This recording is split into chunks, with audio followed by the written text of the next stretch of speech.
Inilah penggalan rekaman CCTV milik salah satu warga saat pelaku penculikan anak melintas di Jalan Macini Raya, Kecamatan Makassar, Kota Makassar, Sulawesi Selatan sekitar pukul 9 Jumat malam. Nampak pelaku berkendara sepeda motor dengan mengenakan helm warna kuning dan baju berwarna putih membonceng anak laki-laki.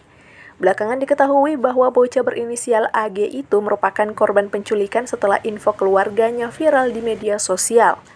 Diketahui modus pelaku yakni mengiming-imingi korban uang tunai Rp10.000 agar korban ikut dengan pelaku.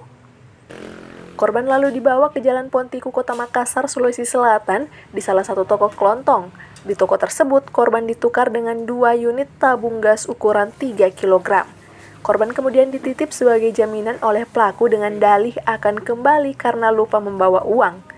Aksi penculikan ini terbongkar setelah korban menangis ke pemilik toko lantaran hendak kembali ke rumahnya.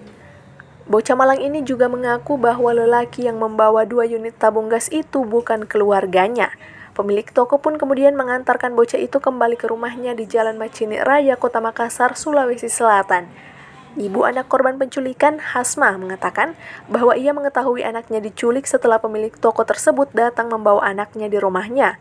Pihak keluarga korban penculikan saat ini telah mendatangi kantor polisi di Polsek Makassar untuk memberikan aduan polisi.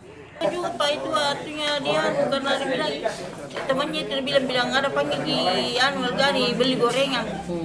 Bilang begitu beli gorengan baru janjikan uang 10.000. Itu ikut ini anak. Begitu. Siapa yang ambil, Bu? Saya enggak tahu juga tidak boleh orangnya, Pak. Kanit Reskrim Polsek Makassar, Ibtu Syamsul Tompo membenarkan kejadian tersebut. Berbekal rekaman CCTV, pihaknya akan melakukan penyelidikan guna mencari tahu identitas pelaku. Untuk kasus selanjutnya setelah proses hukumnya ini kita terima laporannya, kami akan melakukan penyelidikan, untuk mengungkap pelaku. Ada misalnya barang bukti misalnya rekaman CCTV atau apa dan sebagainya. Untuk sementara ada rekaman CCTV dan kami akan akan mencari lagi yang lebih jelas lagi untuk bisa mengetahui siapa pelakunya. Dari Kota Makassar, Suparman, Fajar.co.id melaporkan.